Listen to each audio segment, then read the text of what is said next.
CBN 청취자 여러분, 안녕하십니까? 하나님의 말씀으로 사랑과 행복을 드리는 기도력 방송입니다. 오늘은 2월 22일 월요일입니다. 오늘의 말씀은 거룩한 중보자입니다.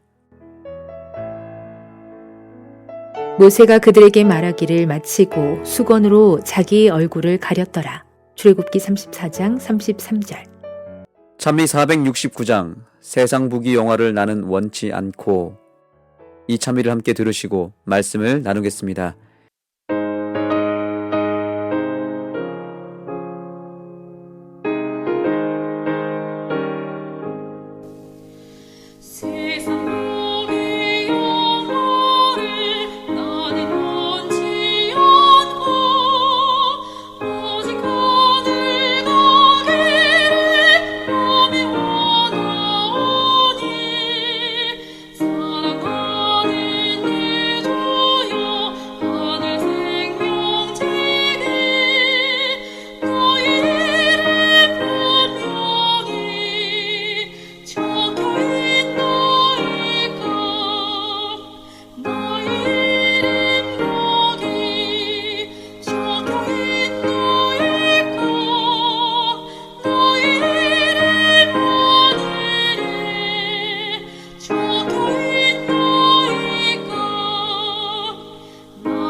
오늘 우리가 만나게 될 예수님은 거룩한 중보자 되시는 예수님입니다.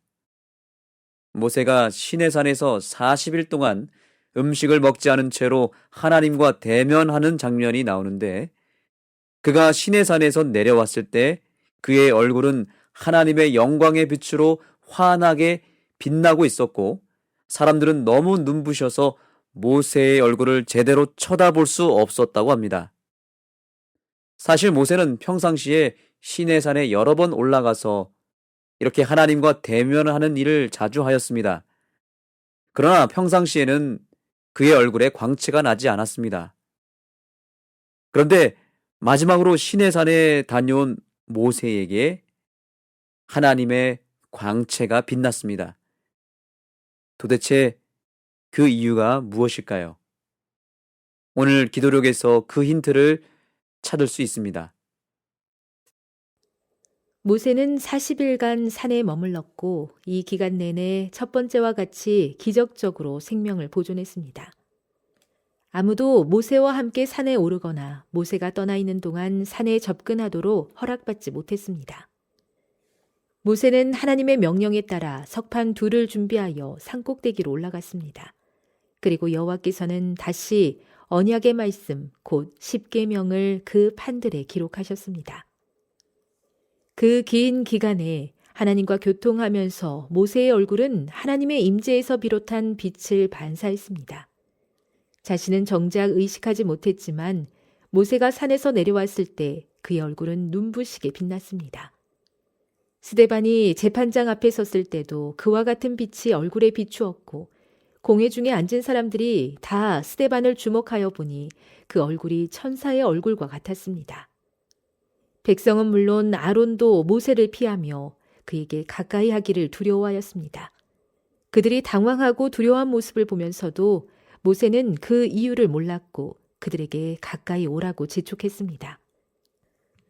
하나님께서는 이 빛을 통해 이스라엘 백성에게 자기의 율법의 거룩하고 존엄한 특성과 그리스도를 통해 드러난 복음의 영광을 각인시키고자 하셨습니다. 모세가 산에 있는 동안 하나님은 그에게 율법이 담긴 석판뿐 아니라 구속의 계획도 보여주셨습니다. 그는 그리스도의 희생이 유대 나라 시대의 온갖 표상과 상징으로 예시되었음을 보았습니다. 하나님의 율법의 영광과 마찬가지로 모세의 얼굴에서 빛나는 광채도 갈보리에서 흘러나온 하늘의 빛이었습니다. 그 거룩한 광채는 모세가 가시적인 중보자 역할을 했던 세대의 영광을 상징했습니다.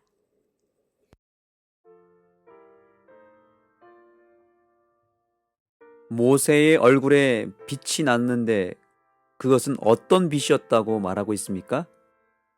오늘 본문에 그 힌트가 나오죠. 우선 자기를 향해 돌을 던지는 사람들을 향해 천사의 얼굴을 보였던 스데반의 얼굴에 나타난 빛과 같은 빛이었다고 말하고 있습니다. 또한 그리스도를 통해 드러난 복음의 영광이라고 말하고 있고 갈보리에서 흘러나온 하늘의 빛이었다라고 말하고 있습니다.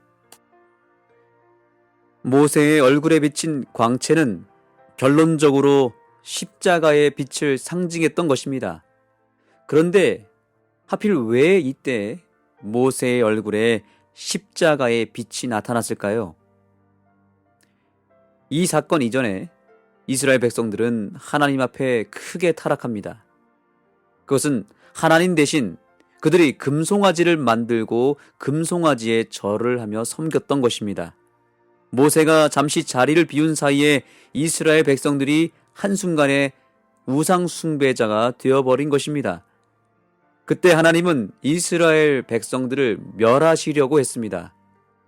그런데 그때 모세가 이스라엘 백성들을 용서해 달라고 간구합니다.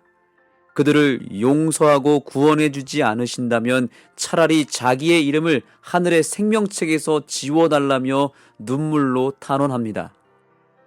타락한 백성들을 죽이지 말고 구원해 달라며 차라리 자기가 대신 죽겠다며 회개와 탄복의 눈물을 흘렸을 때 하나님은 그 모세의 마음을 보고 감동을 받으셨고 뜻을 돌이키십니다.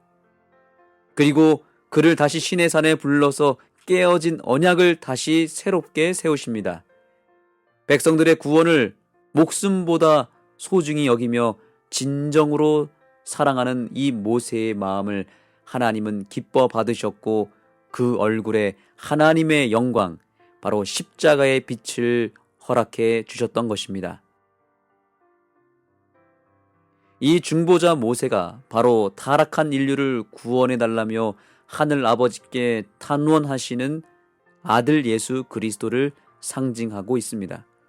결국 백성을 대신하여 죽을 것을 자처하여 인간으로 오시게 되셨고 실제로 십자가에서 죽으심으로 온 인류에게 구원과 사랑과 용서의 빛을 비추셨습니다.